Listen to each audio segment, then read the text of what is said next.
mungkin kalau misal ditanya, pengen gak sih Mas balik lagi ke masa-masa dulu syuting apa segala macem? Mungkin rasanya enggak. Saya kebetulan dan mungkin bisa dilihat di YouTube gitu, kalau Tragedi Trisakti itu keluar tuh, di mana ada saya, Wanda Hamida, kami benar-benar jadi pagar betisnya mahasiswa dengan pihak aparat pada saat itu. Saya juga pernah terbawa lingkungan di mana namanya dunia entertainment itu kan syarat dengan penampilan, syarat dengan keglamoran, showbiz. Harus ada di belakang majalah. Yang kayak begitu-begitu. Tapi kemudian tersadar satu ketika di mana bahwa sebenarnya kita itu bukan dihargai dari hal-hal itu. Melainkan kita dihargai adalah dari apa yang memang kita bisa berikan untuk orang lain. Nah tadi terkait dengan yang namanya hemat. Ini beda dengan yang namanya pelit. Hemat itu adalah gaya hidup yang dilakukan secara sadar untuk sebuah tujuan tertentu di masa yang akan datang. Berarti Adrian Maulana sudah memiliki prioritasnya, yaitu 6 hal tersebut gitu. Ya kan? Yang dikorbanin apa? Tidak menggunakan AC, naik taksi biru itu dengan dingin, ya kan? Yang nyaman gitu, harus pindah jalan kaki. Gimana caranya yang dikorbanin itu menjadi nikmat? Hi, welcome to the Friday Podcast. We've invited our guests to our home Misalkan gue dulu tinggalnya sih di seberang nih. Oh gitu. Bener, ayamnya yang cuil-cuil gitu kan. to share the other side of every story. Itu luar biasa banget. Dan percaya bahwa rezeki nggak pernah ketukar. Get ready, because we talk, you listen. Ladies and gentlemen, this is your host Iyas Lawrence. Nama bintang tamu kita hari ini tidak asing lagi, karena mungkin lagi rame-ramenya di sosial media tentang kendaraan umum. Dan ketika kita dig deeper, ngomongin tentang finansial jauh lebih banyak. Kita memiliki hobi olahraga yang sama, dan uniknya lagi memiliki ulang tahun yang sama. Terima kasih sudah hadir Mas Adrian Maulana, apa kabar? Baik ya, serius. Tapi to confirm 29 Oktober berarti kan? Yes. Tapi mungkin beda tahun kali ya. Nggak mau disebut ke situ tapi ya sangat jauh sih sebetulnya. Wow. Tapi untuk 45 betul ya? Iya, going 46 next month. Going berarti. 46 this month. Oh iya, this in month. It's 2 October weeks. already. Surprisingly, you are one of the fittest person I've ever met. Yeah. Thank you for the appreciation. Itu maksudnya kalau kita ngelihat Mas Adrian gitu dari dulu memang selalu menjaga kayaknya kesehatan sangat dijaga gitu. Tapi ketika kita dig deeper, pembahasannya bukan hanya tentang kesehatan, tapi jauh lebih banyak tentang itu gitu, tentang kehidupan. So this is going to be very exciting. Tapi kita mundur dulu sejenak, kita ngobrolin dulu kali ya. Besar di keluarga berapa orang, Mas Adrian? Saya 2 orang ya, saya anak pertama dari 2 bersaudara, adik saya laki-laki, kita beda 5 tahun. Saya keturunannya Sumatera Barat tapi nggak pernah besar di sana, lahir udah di Jakarta. Bapak ibu juga memang dari dulu tinggal di Jakarta. So saya dikenal sebagai anak Jakarta dan juga kebetulan abang Jakarta juga betul, di abang tahun 97. Dan kemudian dari situ ya dapat banyak sekali pengalaman sampai akhirnya pernah jadi model loh, peragawan loh, main sinetron loh. Dan pada saat itu lagi sambil kuliah juga. Tapi kemudian akhirnya setelah hampir 20 tahun jalankan kegiatan itu, sekarang saya udah di tahun ke-8 resmi bergabung dengan sebuah perusahaan manajer investasi swasta asal Inggris. Global berarti kan? Yes, correct. Ya, mengelola dana masyarakat, high net worth individuals, dana pensiun, yayasan, termasuk ya masyarakat pada umumnya. Dan seneng. Kenapa? Karena udah ngelewatin banyak babak-babak dalam kehidupan, ya kan, dari. Tapi tadi bilang pernah, rasanya lega untuk bilang pernah. Jadi model, jadi sinetron, atau pernah itu menjadi sebuah rasanya malah kayak ingin kembali gitu. Justru sebaliknya. Oke. Nah, karena gini, mungkin banyak di antara orang tuh yang masih punya pikiran bahwa kehidupan menjadi seorang model, TV person gitu lah ya, artis, ya seniman, itu kehidupan yang terbaik karena dianggap punya penghasilan besar dan cepat uangnya gitu kan. Tapi ya mungkin itu benar juga, tapi di satu sisi kita harus fair sampaikan bahwa ada hal-hal yang mungkin banyak orang nggak tahu, di mana ketidakpastian dalam income untuk profesi itu nggak kalah gedenya loh. Belum ditahan duitnya sama TV gitu. You know lah. Dimana kita katakanlah pada saat kita punya kontrak bisa jadi pembayarannya nggak tepat waktu. Atau bahkan kita merasa sedang senang hati, kita dapat kontrak katakanlah beberapa tahun. Tapi karena ratingnya drop, acaranya nggak bisa dipertahankan. Padahal saya dan teman-teman kru semua, ada yang lagi nyicil motor, nyicil mobil, ada yang cicil apartemen. Dan tiba-tiba sumber penghasilan kita diambil. Makanya nggak sedikit mungkin yang pernah ngalamin hari ini punya mobil, besok nggak punya mobil, iya kan lagi bisa cicil rumah, ternyata nggak bisa dan lain sebagainya. Nah akhirnya berpikir pada saat, karena pernah juga ngalamin masa-masa itu, akhirnya bahwa kita nggak bisa dalam kehidupan ini hanya mungkin mengandalkan penampilan aja, hanya mengandalkan fame kita aja ya, tapi kita harus cari ada, dan ini sangat yakin tiap orang tuh pasti punya kelebihan yang dititipkan, diamanahkan untuk kita lebih optimalkan supaya ya tadi kita bisa menjalankan kehidupan kita ini, harapannya bisa dengan lebih baik, lebih bijak, ya harapannya lebih sejahtera gitu. Nah ini maksudnya pembahasan tentang titik cerahnya untuk menemukan jalan keluar dari kesulitan itu akan kita bahas pastinya gitu. Cuman kalau kita mundur lagi, ini asumsi saya gitu. Sekolah di PL, kemudian teknik di Trisakti. Sulit untuk gak mikir bahwa gila keras juga ternyata hidup ya. Apakah di bawah didikan militer gitu. Tapi ada kaitannya kalau bicara militer. Kenapa? Karena kakek dua-duanya ada latar belakang militer. Kalau yang dari nyokap polisi, kalau yang dari bokap itu angkatan darat. Jadi kakek walaupun memang nggak pernah ketemu karena kakek itu udah meninggal bahkan pada saat bokap itu usianya baru 10 tahun. Ya, jadi dulu kakek itu dikenal sebagai tokoh PRRI. Ya, beliau wafat terus kemudian ya ayah terus besar, menikah, kita lahir, tapi ya mungkin apa ya, darah sebagai seorang yang ingin hidup itu selalu disiplin, berjuang, ya penuh etos dalam keseharian kayaknya kebawa.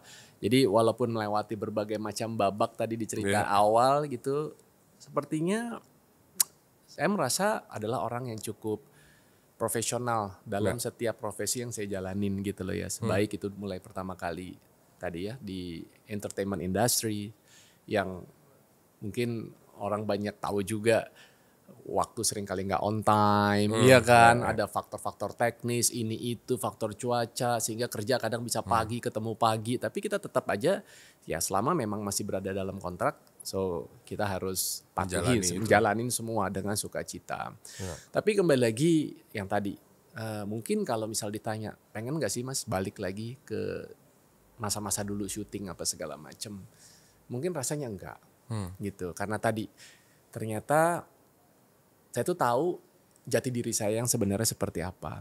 Saya orang yang ingin dalam hidup itu kalau bisa sebanyak-banyaknya kita kasih manfaat deh gitu loh buat orang lain gitu. Bersyukur sekarang dengan adanya kemajuan zaman, teknologi, ada media sosial. Dulu kayaknya berinteraksi dengan teman-teman ya, fans, masyarakat itu kan harus lewat TV, radio gitu ya kan. Tapi itu kan bagian dari apa ya? Amanah seseorang di TV gitu, membahagiakan orang lain di luar sana itu. Ya, cuman itu perasaan yang sangat enak mungkin ya. Ya, tapi kan interaksinya kurang dapet gitu loh. Orang bisa kenal kita, orang jadi bisa satu ngeliat sisi kita gitu. Tapi sekarang dengan ada media sosial seperti ini, sepertinya ini adalah momen-momen terbaik kayak dalam kehidupan mungkin kita semua. di mana satu sama lain bisa saling terkoneksi, orang yang nggak kenal sama sekali bisa kenalan lewat di situ. Seperti kita juga, saya tahu kegiatan podcastnya IAS gitu kan, tapi to be honest personally kita baru ketemu setelah IAS kemarin ini gitu kan, dan saya senang sekali gitu. Dari dulu saya udah lihat, bagus nih acaranya, pengen banyak belajar juga nih sama IAS nih. Ternyata gayung bersambut dipertemukan, tapi baru di bulan Oktober 2023. Betul. Menjelang ulang tahun kita. Yoi. Dan bulan Oktober itu sedikit cerita off the record, ini adalah bulan yang cukup spesial gitu ya. Kenapa? Pertama bokap lahir tanggal 3. Okay. Oh, berapa hari lalu berarti? Yes. Yeah. Kemudian adik yang tadi itu tanggal 11 Oktober. Oke. Okay. Kemudian ulang tahun pernikahan gue. 15 ya? 15 Oktober, hafal banget. Iya kan? Dan ini tahun ke-22 tahun nih teman-teman. Ya. Jadi tua-tua gini anak saya udah mau 21 tahun. Mohon doanya aja, dia mau sarjana hukum beberapa bulan lagi. Luar biasa. Sekarang lagi magang di pengadilan. Luar biasa. Dan kemudian saya sendiri ulang tahun tanggal 29 bareng sama IAS. Menikah di umur yang sangat muda. Ya. Apa pertimbangannya pada saat itu atau nggak ada pertimbangan? Jadi dulu kan ketemu sama mantan pacar Desi di pemilihan Abang None Jakarta. Saya dulu Abang Jakarta 97, Desi 98.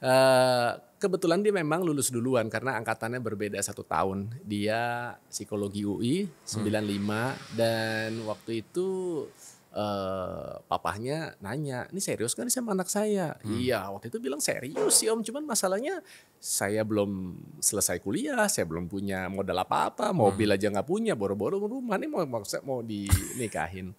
Terus orang tua bilang waktu itu dia kasih kode tuh, kayaknya memang anaknya udah pengen dinikahin aja. Ya udah akhirnya kita bismillah, saya bilang sama Desi, Des mau nikah gitu. Wah ya mau, tapi lo bantuin gue skripsi ya. Jadi inget banget tuh kayaknya 3 bab tuh, bab 1 sampai bab 3 dia ngetikin tuh. Tapi akhirnya alhamdulillah bisa selesai tepat waktu. Terus akhirnya ingat waktu itu bulan Juli sidangnya, tapi wisuda bulan Oktober dan menjadi satu-satunya anak Trisakti yang wisuda bukan membawa orang tua saja, melainkan membawa istri gitu. Karena orang biasanya kan bawanya orang tua aja kan. Karena walaupun beda 5 hari kan sudah menjadi pasangan yang sah gitu kan. Belum genap 24 bro. Gila. Nah tapi gini, ini ketika pandemi kemarin, kayaknya banyak yang mengambil momentum itu untuk menikah. Iya kan, maksudnya karena kondisinya, karena kayak kita ngapain nih, udah nikah aja lah, punya rumah gitu, atau malah pada saat itu adalah mumpung murah gitu apa segala macam. Benar, bisa jadi. Dan banyak setelah itu baru belajar nikahnya. Iya kan pernikahannya baru dipelajarin gitu. Yang penting kita udah sah aja dulu gitu. Ya memang kalau pernikahan itu jujur ya, untuk saya yang udah 22 tahun sekalipun never ending learning lah. Ya, kita akan selalu belajar setiap waktu, setiap saat, even sama orang yang kita udah kenal sebelumnya 3 tahun, yang kita merasa kayaknya cocok gak nih ya kita nikah, udah jalani nikah, tapi tetap pasti akan ada asam garamnya. Ya. Jadi pernikahan itu bukan berarti, kalau menurut gue ya, kita itu pasti akan menemukan orang yang benar-benar sesuai dengan pilihan kita, tapi tidak mengambil kesempatan atau mungkin ada orang bilang ambil resiko itu serta-merta menjamin kehidupan kita akan baik-baik aja, tenang dan sejahtera. Karena pada hakikatnya manusia ini kan adalah manusia yang sosial juga, selain dia sebagai individu, dia harus berinteraksi gitu kan. Dan ya setiap orang memang punya karakternya masing-masing, tapi justru perbedaan karakter itulah yang membuat kehidupan ini menjadi menarik, menjadi berwarna. Asalkan awalnya memang kita dengan dulu masih calon pasangan kita punya komitmen, punya visi yang sama, dan memang kita sadar kita menikah itu sebenarnya mau buat apa sih gitu kan. Mau bangun misalnya keluarga yang seperti apa. Jadi memang better sih kita harus obrolin dulu, mantapkan dulu. Kalau enggak, tapi pada saat itu umur 23 tujuannya apa berarti? Kalau waktu dulu ya keluarga. Jujur ya, Gue gak kepengen banyak dosa-dosa lagi sih seperti dulu. Ya tau lah ya namanya pacaran-pacaran seperti apa. Iya, ya makin lama. Oh ada apa-apa. panggilan ibaratnya. Yes, jujur memang benar ada inner call dari kita. Ya, kalau nggak mungkin lah bro. Masalahnya kan tadi gue bilang nggak punya modal, belum punya mobil, belum punya rumah gitu kan. Kalau misal nunggu kayak gitu mungkin belum sampai 30 juga nggak akan nikah waktu pada saat itu, iya kan? Sadar lah lihat harga-harga apa-apa mahal, bicara rumah, come on, ya kan sekarang nih kita bicara. Berarti pendewasaan dengan cepat berarti. Iya. Banyak berarti besar di lingkungan yang mungkin bisa dibilang banyak abang-abangan. Kalau di keluarga mungkin enggak, tapi memang dalam pergaulan sehari-hari memang saya itu lebih sering atau lebih akrab sama orang-orang yang jauh lebih tua, bro. Kayak mungkin ya tahu saya sahabatan banget itu sama Mas Ade Rai, ya kan deket banget udah lebih dari 25 tahun. Padahal sebenarnya yang teman saya sekolah adiknya gitu, tapi kemudian akrab sama kakaknya, kita sama-sama ke luar negeri bareng, ke Amerika bareng, seperti itu. Dia jauh 7 tahun di atas saya gitu kan, 53, tapi saya malah lebih akrab gitu. Tapi bukan berarti saya nggak bisa kemana-mana sama siapa gitu, nggak welcome. Tapi memang kenyataan lebih baik. Mungkin dari situ ya proses pendewasaan itu secara otomatis jadi terbentuk gitu loh ya. Ini I'm trying to connect the dots nih. Maksudnya dalam arti anak zaman sekarang tuh lupa tentang tragedi 98. Bahkan tidak tahu gitu karena ya mereka tidak lahir pada saat itu, mereka tidak tahu gitu. Ini mungkin agak irrelevan sedikit, cuman di tahun 98 sepertinya nama Adrian Maulana nih lagi karirnya lagi mulai-mulainya nih dia nih. Ya kan lagi mulai syuting, bikin karya, bahkan modeling pada saat itu. Tapi kan at the same time anak Trisakti, at the same time sedang ada kerusuhan. Yes. Kok bisa semua itu terjadi? Maksudnya plus poin, negatif poin. Tell me what happened. Ibarat pepatah, buah itu jatuh gak jauh dari pohonnya. Tadi kita sebenarnya udah sedikit singgung. Siapa latar belakang keluarga saya, kakek saya, ya seorang yang begitu cinta sama negara, orang yang sifatnya mungkin egaliter. Kalau melihat ada ketidakadilan, ada ketidaksesuaian, ingin rasanya bisa speak up, bersuara. Ya. Cuman sadar pada saat itu saya cuma mahasiswa biasa, ya kan. Saya bukan pejabat, saya nggak punya kewenangan apa-apa. Tapi karena memang didasari atas rasa ingin berkontribusi gitu terhadap perbaikan di dalam negara ini. Ya karena kita kuliah dulu ya, kita aktif di himpunan, di senat, ya ngikuti juga perkembangan zaman-zaman Orde Baru seperti apa. Sehingga akhirnya juga ya dikenal sebagai salah seorang aktivis mahasiswa pada saat itu. Saya ikut rapat dengan teman-teman mahasiswa dari berbagai, bukan hanya berbagai jurusan atau berbagai bahkan kampus ya, untuk kemudian kita melakukan sebuah gerakan koreksi terhadap pemerintahan saat itu yang akhirnya kemudian dikenal sebagai zaman reformasi. Nah singkat kata ya memang terjadi tragedi di Trisakti di tanggal 12 Mei tahun 98 dan di situ saya memang menjadi saksi sejarah. Saya kebetulan dan mungkin bisa dilihat di YouTube gitu kalau tragedi Trisakti itu keluar tuh di mana ada saya, Wanda Hamida, kami benar-benar jadi pagar betisnya mahasiswa dengan pihak aparat pada saat itu. Yang qadarullah ya kurang lebih sekitar di jam 4 terjadi ada provokasi, ada lemparan konon kalau menurut dari versi ceritanya oknum aparat ke arah aparat sehingga membenarkan aparat untuk memberondong para mahasiswa pada saat itu. Terjadi chaos, jumpalitan, banyak yang jatuh. Di situ kita lihat banyak korban ya, secara fisik sudah pasti, tapi ternyata akhirnya memakan ada 4 korban mahasiswa yang salah satunya adalah memang teman satu mata kuliah saya yaitu di teknik mesin Trisakti, namanya Heri Hartanto yang sekarang memang namanya dia diabadikan menjadi nama gedung Fakultas Teknik Mesin. Luar biasa. Dan to be honest, saya melihat dengan mata kepala saya sendiri ya pada saat itu di mana terjadi penembakan dan korban-korbannya itu adalah di dalam Universitas Trisakti, yang di mana artinya kampus itu punya eksklusivitas, tidak boleh ada penyerangan di situ. Dan memang aparat itu tidak masuk ke dalam, tapi melainkan mereka melakukan penembakan dari arah luar, arah jembatan, sniper itu. Ya itu menjadi tragedi yang memilukan, bersejarah. Tapi di satu sisi saya pikir itu satu hal yang menjadi sebuah cerita yang gak akan pernah kita bisa lupakan. Tapi jujur ada kebanggaan. Walaupun memang kita melihat mungkin pelaku atau faktor otak dibalik itu semua mungkin sepertinya tidak akan pernah tersentuh atau terungkap gitu. Tapi kita pernah dalam babak kehidupan ini menjadi bagian dalam sebuah perubahan. Itu bukan tahun yang paling bagus untuk seorang orang tua gitu melihat anaknya kuliah di sana. Justru enggak sih, karena iya kan? pada dasarnya itu loh. Orang tua itu kan nggak kepengen anaknya itu berada dalam resiko atau keselamatan itu yang tinggi ya, sehingga akhirnya mereka mungkin lebih berharap kita di rumah aja, nggak usah kuliah. Apa ucapan orang tua pada saat itu? Iya, pada saat itu ya pastilah gitu. Kamu ngapain sih ikut turun ke jalan gitu loh. Kamu ngapain sih datang, waktu itu ada juga tragedi Semanggi 1, Semanggi 2 ya kan, di mana memang kita ikut turun, kita bergabung dengan teman-teman dari Atmajaya dan juga kampus-kampus lain gitu kan.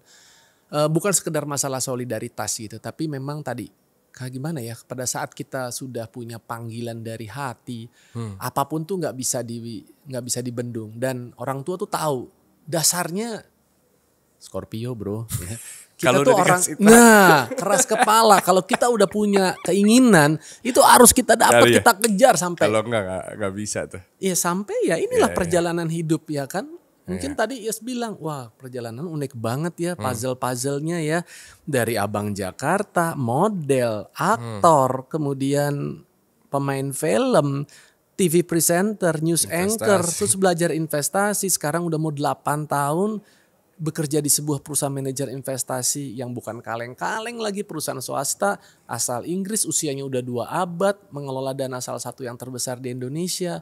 Itu kan kayaknya lompatannya bisa kemana-mana gitu ya kan Yas. Tapi kembali lagi seperti gue bilang bahwa saya selalu syukurin setiap proses-proses dalam kehidupan, dan dimanapun saya berada, saya selalu berusaha untuk memberikan yang terbaik gitu loh Yas. Ya, alhamdulillah sih sepertinya sampai sejauh ini gak pernah terdengar kayaknya, silakan dilihat dari rekam jejak digital, punya ribut sama produser karena misalnya one prestasi atau kita gak profesional dan lain sebagainya. Insya Allah enggak gitu. Karena yakin kalau kita punya profesionalisme dalam bekerja, kita punya kejujuran ya, itu yang sebenarnya jauh lebih akan menyelamatkan kita. Betul. Yang dulu terus terang saya itu salah berpikir. Saya banyak, bukan berarti orang bisa ngelihat sekarang saya begini, dulu saya adalah orang yang seperti ini, enggak. Proses pembelajaran. Saya juga pernah terbawa lingkungan di mana namanya dunia entertainment itu kan syarat dengan penampilan, syarat dengan keglamoran, showbiz. Penampilan itu harus, wah kalau bisa tuh yang paling diutamakan. Kalau cowok apa sih, jam tangan, mobil keren, karena kalau event atau apa kita selalu harus ada di belakang majalah. Yang kayak begitu-begitu. Tapi kemudian tersadar satu ketika di mana bahwa sebenarnya kita itu bukan dihargai dari hal-hal itu. Melainkan kita dihargai adalah dari apa yang memang kita bisa berikan untuk orang lain. Dalam hal ini kalau kayak misalnya kita acting ya untuk produser kita, untuk masyarakat. Pada saat misalnya orang bekerja kantoran seperti saya sekarang juga, kontribusi apa yang bisa kita berikan buat perusahaan, value-value apa yang membuat kita tuh diperhitungkan di dalam sebuah perusahaan, sehingga kita nggak mungkin menjadi orang rata-rata aja, nggak menjadi karyawan biasa aja. Begitu juga menjadi seorang pengusaha gitu, bukan hanya sekedar bisa menghasilkan profit, tapi bagaimana misalnya perusahaan tersebut ini bisa terus berkesinambungan, berkelanjutan. Contoh seperti acara IAS, ya kalau nggak artinya kita bisa punya profesionalisme seperti IAS dan juga mungkin visi yang baik, nggak mungkin bisa bertahan bertahun-tahun seperti ini ya kan, bisa menggrab banyak attention dari seluruh masyarakat gitu, pasti banyak nilai-nilai kebaikan. Nah itulah yang Saya selalu berusaha tanamkan dalam setiap peran yang saya lewatin adalah itu sih, Yas. Tapi turning point-nya apa untuk akhirnya bilang bahwa sepertinya sudah cukup di dunia entertainment? Apakah yang tadi kita ngomongin off air gitu yang kok penghasilan kita nggak pasti ya? Itu apa itu mungkin triggernya? Sebenarnya kalau boleh sedikit cerita. Sebenarnya di tahun 2012 ada satu momen di mana membuat saya ini menjadi orang yang akhirnya kemudian nggak lagi menjadikan materi itu sebagai tolak ukur keberhasilan saya. Menarik. Tadi saya udah bilang dari 98 ya sampai 2012 saya dikenal sebagai aktor ya dan sebagainya. Tapi satu ketika di tanggal 6 Desember 2012 rumah saya kerampokan, ya. Rumah yang saya tempatin sekarang ini di wilayah Bintaro yang notabene-nya orang bilang cukup elit karena cluster, one gate system, gak boleh ada orang jualan masuk ke situ. Saya lagi jadi pembicara di ITB di Bandung, hari itu tanggal itu, kalau gak salah itu hari Kamis, jam 1:30 siang rumah saya kerampokan. Bukan kerampokan ada orang masuk artinya menggarong isi rumah, bukan. Tapi asisten rumah tangga saya itu dihipnotis orang, ya, sehingga dia kuras seluruh isi yang ada di rumah dan kemudian singkat kata pokoknya barang-barang itu raib. Di situ kemudian saya sadar bahwa ada yang salah nih mungkin dengan cara saya memperlakukan kehidupan. Saya ngerasa pada saat itu saya nggak punya musuh, saya tetangga semua baik. Benar, saya dari dulu orangnya paling gak suka musuh sama orang. Tapi jangan-jangan selama belasan tahun saya bekerja, saya gak memperhatikan sumber penghasilannya, halal haramnya, saya belanjakan kemana. Dan jujur dulu tuh saya suka banget dengan yang namanya materi. Saya doyan banget koleksi jam tangan, saya doyan banget pakai mobil-mobil bagus. Itu saya. Tapi kemudian saya diuji dari sesuatu yang saya sukain itu. Dan hanya dalam tempo jebret 28 menit saya kehilangan harta kurang lebih sekitar 600 juta tuh, Yes. Wow. Karena pada saat itu ya polisi datang dan kemudian lakukan investigasi dan lain sebagainya. Saya harus mereport segala macam harta benda yang hilang. Nah, dan sampai hari ini masih sampai nggak pakai jam tangan. Tapi kalau sekarang bukan berarti saya nggak mampu beli gitu. Yeah. Alhamdulillah sebenarnya punya kemampuan untuk itu. Tapi kembali lagi jadi lebih santai aja gitu loh, ya. Maksudnya kalau ada ya alhamdulillah pakai silahkan. Tapi lu nggak perlu ngoyo, nggak perlu ngotot atau nggak maksa-maksain untuk sesuatu yang lu tuh nggak mampu beli gitu. Apalagi nggak dibutuhkan. Aduh, coba mikir lagi deh untuk seperti itu. Nah, mindset ini kan maksudnya harus namanya manusia ya, harus kesentil dulu baru sadar gitu. Iya, nah inilah makanya gue seneng gitu loh bekerja sekarang yang sering ketemu orang. Maksudnya kenapa? Belajar aja deh dari kesalahan saya selama ini. Iya, mending gue yang udah kesentil nih. Iya, lo gitu belajar loh. dari gue yang kesentil. Orang bilang katanya kalau lo mau sukses, biasa lah lo tuh jatuh ke dalam lubang. Menurut gue itu bodoh kalau kayak begitu. Udah tahu ada lubang masuk juga gitu ya kan. Kan orang bilang gitu, oh kamu sukses di pengusahaan. Ya udah biasalah ketipu karyawan, ketipu vendor segala macam. Jangan kalau gitu, belajar aja dari mereka-mereka yang udah pernah kena. Supaya kita bisa mensiasati, supaya hal itu gak terjadi pada diri kita. Itu jauh lebih smart. Oke, berarti hidup hemat. Benar atau salah tuh berarti kalau saya menggunakan kata itu. Hidup hemat atau malah hidup was-was atau kata yang tepat apa? Ya, hemat, pelit. Wah, nah itu dia tuh beda banget. Jadi kalau ditanya Adrian bagaimana cara hidupnya sekarang gitu, saya sih bilang hidup saya wajar. Kalau dibilang hemat, pasti ada yang saya hemat, tapi nggak semuanya hal bisa juga tentu kita hemat, ya kan? Ya kayak contoh misalnya karena kemarin ini mungkin ya sempat lihat juga ada beberapa konten saya yang sempat viral di jagat media sosial khususnya Instagram. Yang menjadi alasan kenapa saya Fadli sekarang menggunakan transportasi umum. Oh gitu. Makanya Padol hari ini telat sejam Oh, iya. karena KRL beliau stuck di Manggarai tadi. Waduh, wah itu jalur yang katanya agak horor dan to be honest saya memang belum pernah nyampe ke sana Oh, gitu? karena kan saya Green Line ya, Betul. jalurnya dari Rangkas Bitung menuju Tanah Abang, jadi memang belum ada keperluan ke sana. Tapi itu betul. Saya pribadi karena tinggal di Tambun. Oh ya, Jadi menggunakan KRL untuk balik ke sana. LRT untuk ke sana gitu. Terus nyoba siaran dari Tambun ke sana, lewatin KRL, lewatin LRT. lebih efisien nggak sih sebenarnya secara waktu? Kalau Sejujurnya biaya udah pasti sih. Sejujurnya tidak. Oh enggak, kenapa Tidak. tuh? Kalau saya pribadi ya. Ya untuk yang di wilayah sana ya. Iya. Oke, kenapa? Kalau ngomongin waktu. Ah. Karena siaran jam 6 pagi.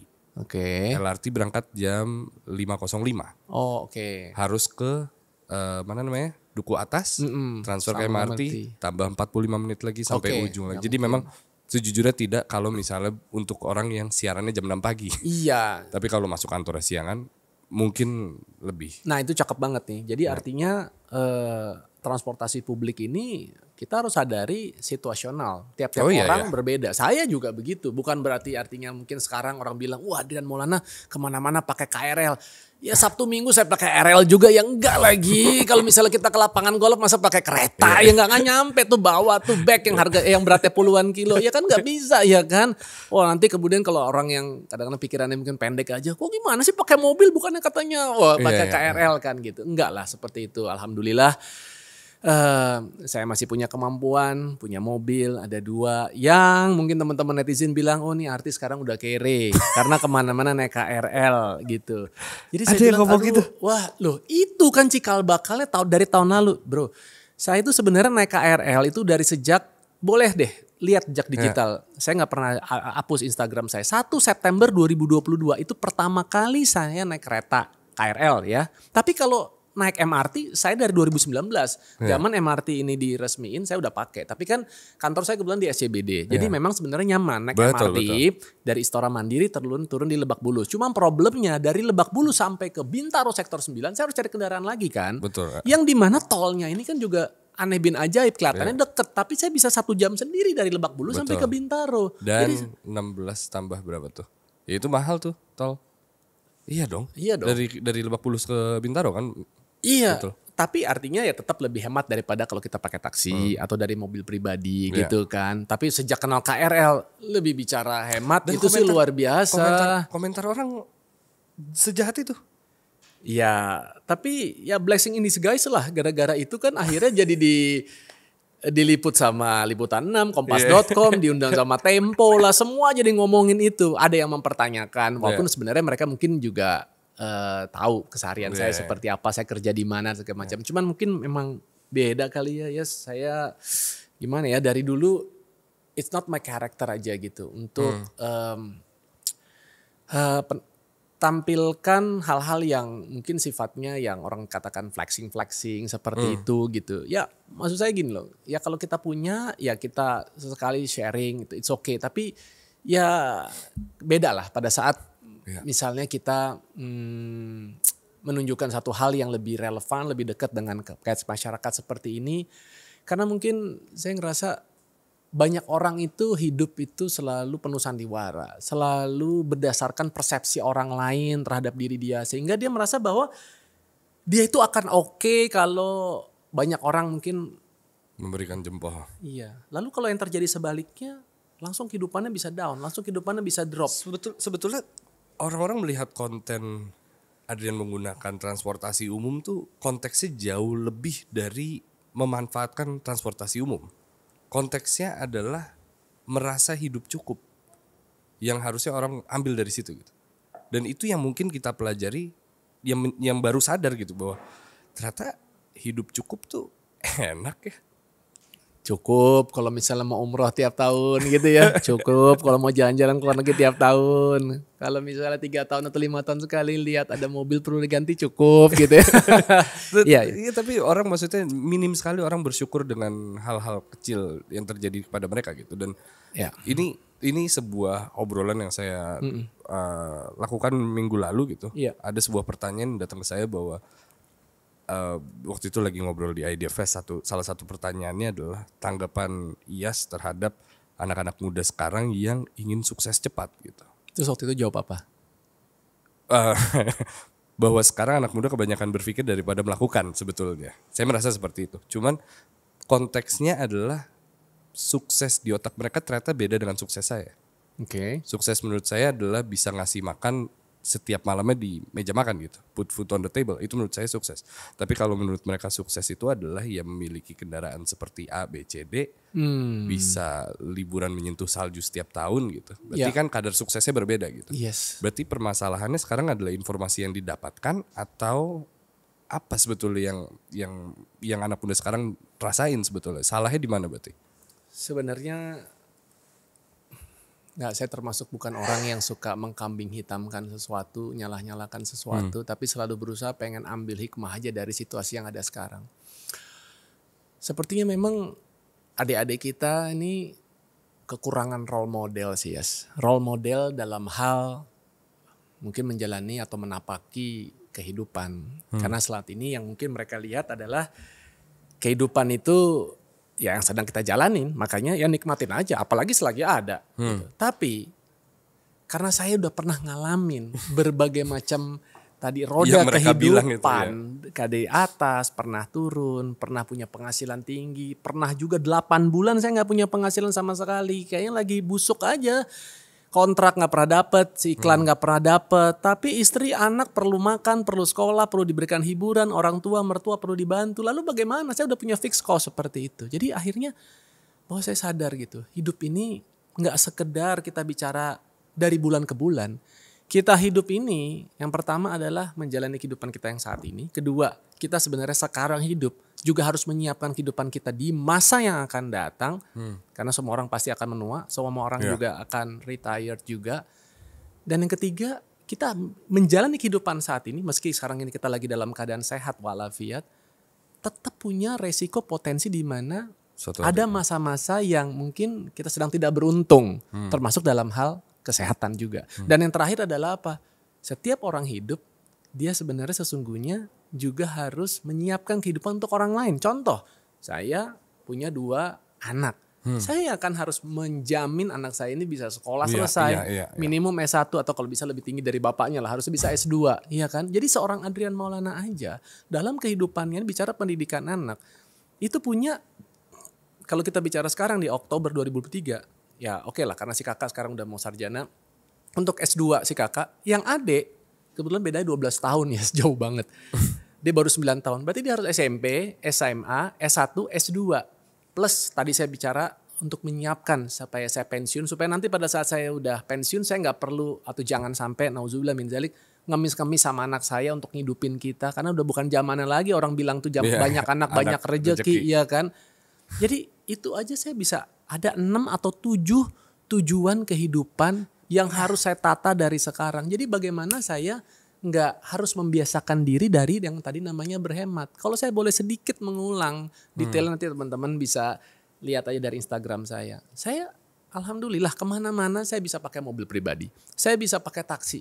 Penghasilan saya lebih dari cukup untuk saya menggunakan itu setiap saat.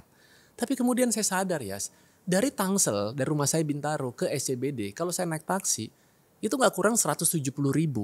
Oke, belum termasuk si tol itu 16.000. Jadi pulang pergi, saya butuh biaya transportasi kalau pakai si taksi biru itu tidak kurang dari 372.000.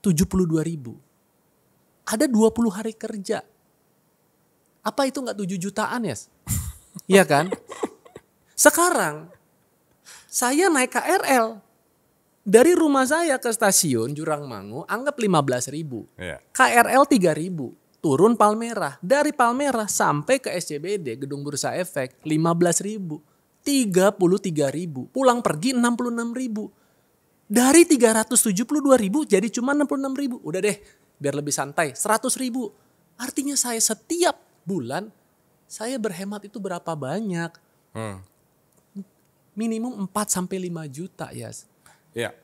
Sadarnya sayangnya udah 6 tahun lewat dulu bekerja gitu loh kan. Ini menarik sekali gitu. Ada adik saya di luar. Umur kita beda 13 tahun. Jadi kurang lebih sama nih, beda. Jauh juga dengan anak. Suatu hari dia pulang. bahkan dia lagi surfing lagi di Batu Karas, di grup keluarga tuh ada email dari gurunya bahwa ada adik saya nilainya kurang bagus gitu. Ngumpullah kita di meja makan kemarin dan keluar obrolan kita adalah kenapa kurang bagus gitu. Dia bilang I cannot focus gitu, nggak bisa fokus karena teman-temannya ngedistract, dia ingin di otak dia adalah sepak bola apa segala macam. Dan di situ saya menyadari bahwa kita membahas tentang prioritas. Oke, prioritas kamu apa? Prioritas kamu sekolah apa? Yaitu sekolah dia untuk mendapatkan nilai yang bagus, cukup lulus deh minimal. Ketika ada di prioritas, dan ini yang ngomong tuh adik saya yang cewek. Ketika ada prioritas, berarti ada yang dikorbankan. Korbaninnya adalah pertemanan yang seru itu. Nah, alasan kenapa saya cerita ini adalah berarti Adrian Maulana sudah memiliki prioritasnya, yaitu 6 hal tersebut gitu. Ya kan? Yang dikorbanin apa? Tidak menggunakan AC, naik taksi biru itu dengan dingin, ya kan? Yang nyaman gitu, harus pindah jalan kaki. Gimana caranya yang dikorbanin itu menjadi nikmat? Itu mungkin sesuatu yang kita belum dapat nih. Karena ketika memprioritaskan sesuatu, ya tujuannya itu. Yang dikorbanin banyak nih. Tapi yang namanya dikorbanin pasti gak enak. Cara menikmatinya gimana? Oke. Alhamdulillah kita sekarang ada di tahun 2023 nih Yas. Mungkin berbeda pada saat itu, mungkin kejadiannya tahun 97 atau di bawah tahun 2000. Di mana KRL itu masih ada orang pada naiknya di atas gitu. Wah gitu kan.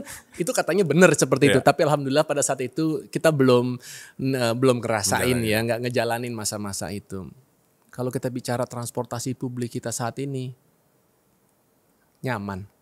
KRL AC. Ya kereta hibahan dari Jepang. Tapi layak walaupun usia udah puluhan tahun.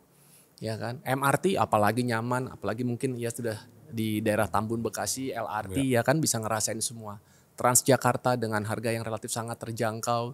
Ya kalau kita mau cari kekurangan akan selalu ada. Kalau kita bicara kriminalitas, hal itu bisa terjadi dimanapun. Di mall aja bisa, di restoran manapun bisa, nggak harus bicara KRL. Tapi memang mindset orang pada saat ngomongin kereta yang ada bau, kumuh, copet gitu. Kalau itu yang terus-terus digaungkan, ya wajar akhirnya mungkin orang masih ragu, orang alergi, takut dan lain sebagainya.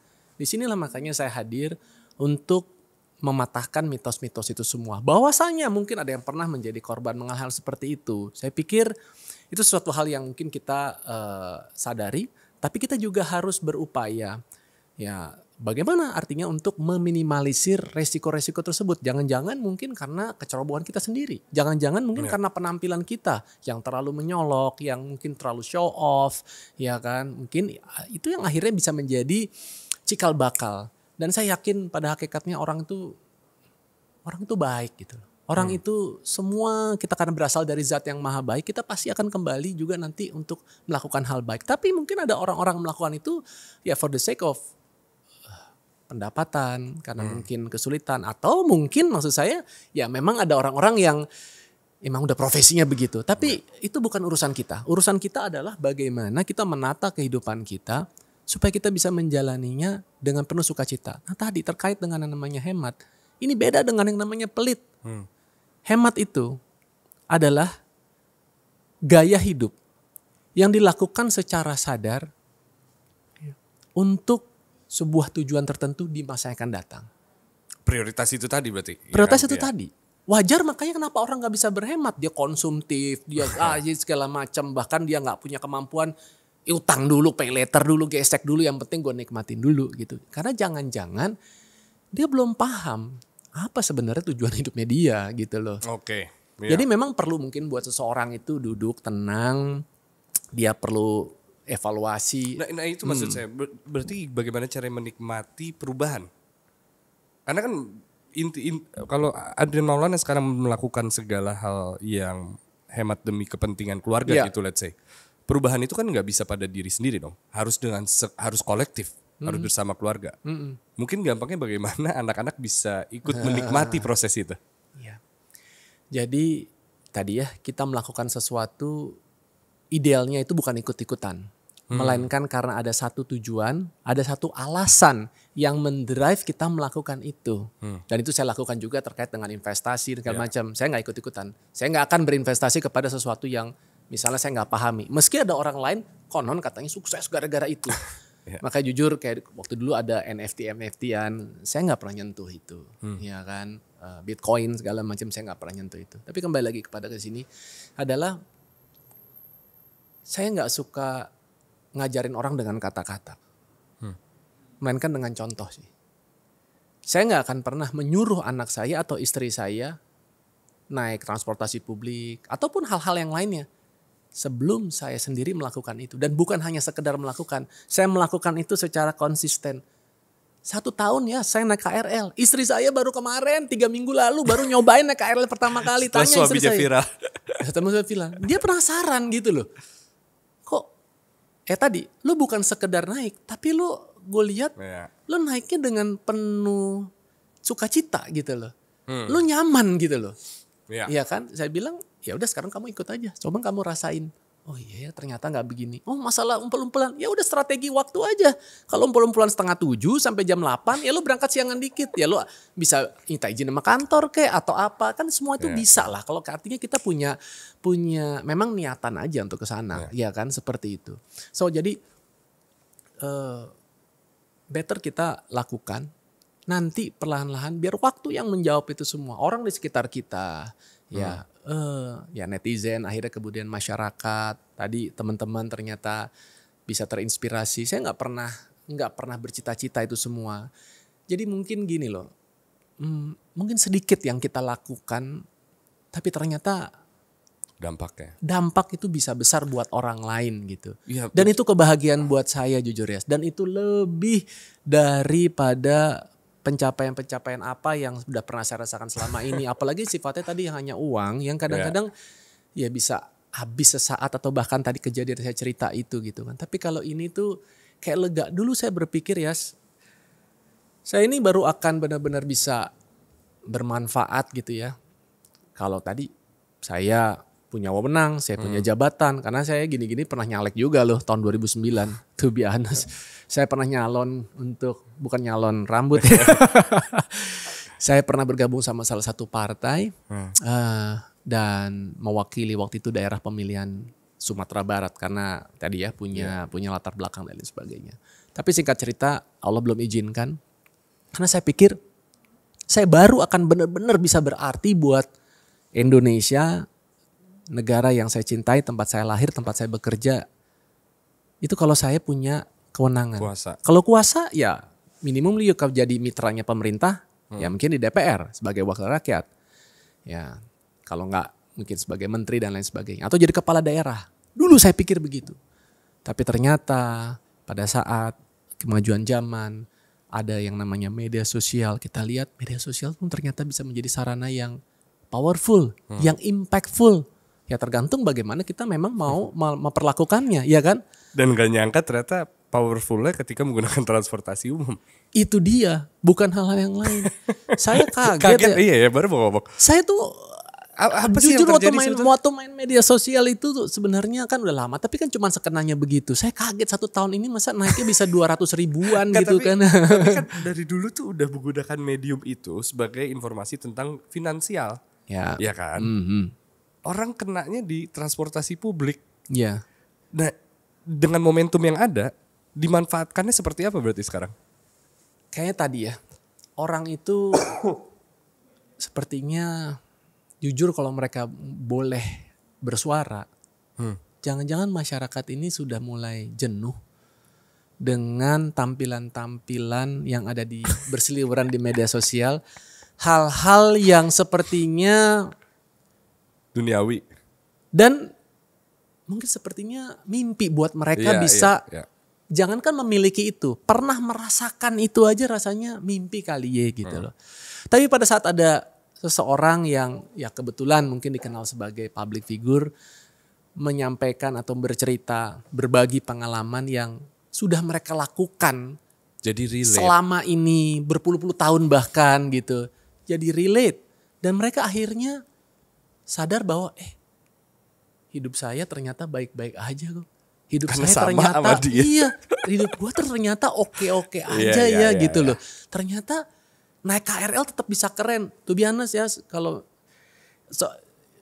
ya mungkin bukan karena saya ini memang dikenal public figure, tapi memang orang tua ngajarin saya tuh selalu kalau berpenampilan memang baik, rapi, ya nggak harus necis, maksudnya nggak harus mahal. Iya. Makanya banyak pada saat saya bikin konten tuh sampai saya ambil sepatu ke bawah. Mereka pikir saya pakai videographer. Enggak, teman saya, asisten saya ini baru bergabung sama saya beberapa hari yang lalu ya. Itu semua saya lakukan sendiri. Bukan apa, nunjukin bahwa saya kalau punya barang bagus sekalipun, itu saya pakai, saya nikmatin.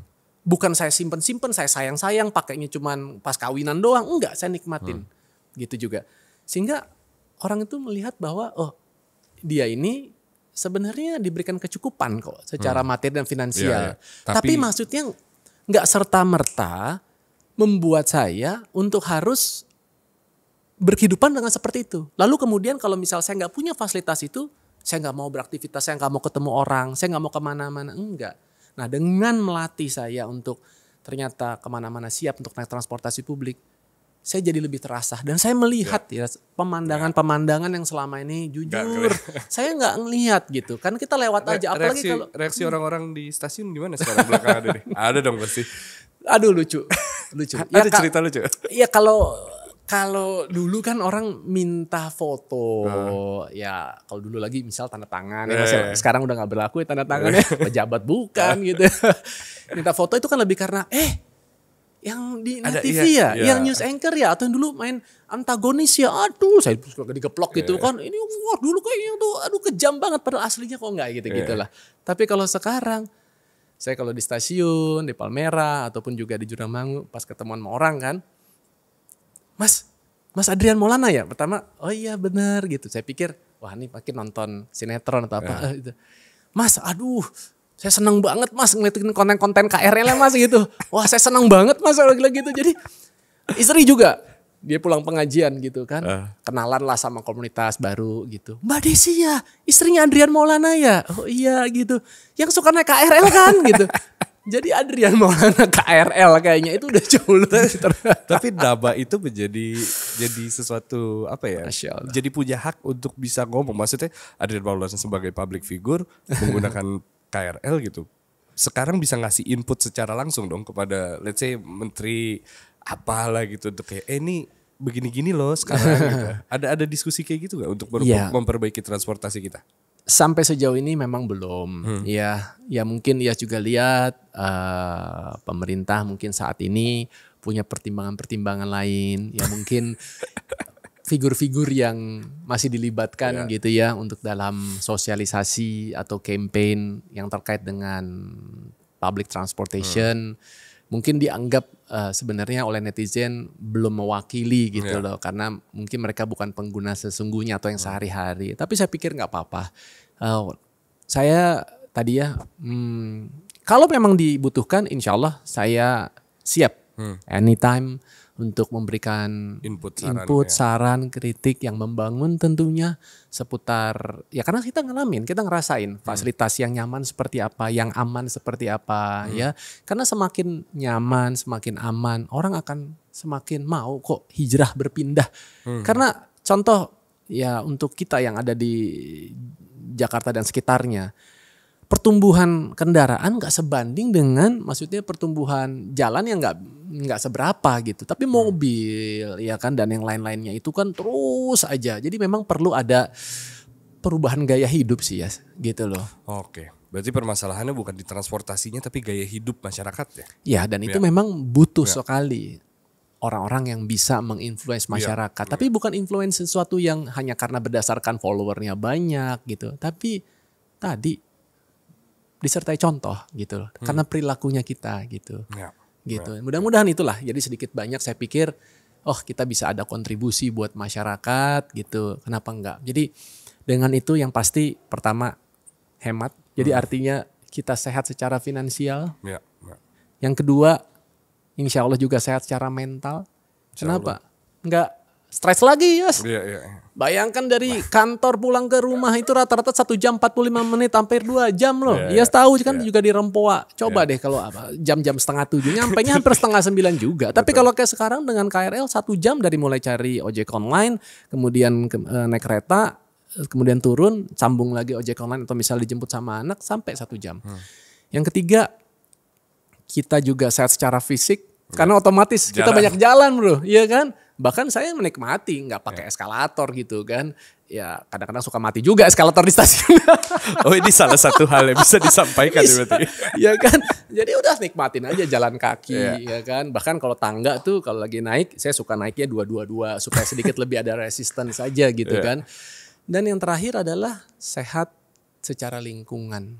Orang gembar-gemborin gitu kan. Wah polusi ini itu segala macam. Bukan. Yang kendaraan nyalahinnya pabrik. Yang pabrik bilang enggak kendaraan bermotor. Terus aja seperti itu. Saya pikir gak pernah ada habisnya. Cari siapa nih yang paling banyak. Mungkin tampilin data siapa yang paling kuat gini. Udah deh sekarang lakuin deh apa yang kita bisa lakuin. Berangkat dari diri kita sendiri. Mudah-mudahan dari sekitar kita. Dan kalau ini bisa menasional. Ya saya yakin Indonesia akan menjadi negara yang lebih nyaman, yang menjadi lebih ramah buat tidak hanya masyarakatnya, tapi juga orang-orang yang mau berkunjung ke negara kita. Luar biasa. Adrian Maulana terima kasih banyak sudah datang dan lebih tepatnya menjadi sebuah contoh untuk masyarakat bisa menggunakan transportasi publik dan hidup cukup demi masa depan mereka. Dan 6 poin tadi yang saya sampai sekarang nggak akan bisa lupain tuh yang diprioritaskan gitu. Dan semoga itu bisa ada di otak-otak teman-teman di luar sana gitu, bahwa ternyata tujuan mereka bukan untuk menjadi seseorang yang mereka lihat di handphone mereka, tapi ya yang ada depan mereka gitu, orang tua mereka, keluarga mereka. Ada lagi yang mau ditambahin mungkin?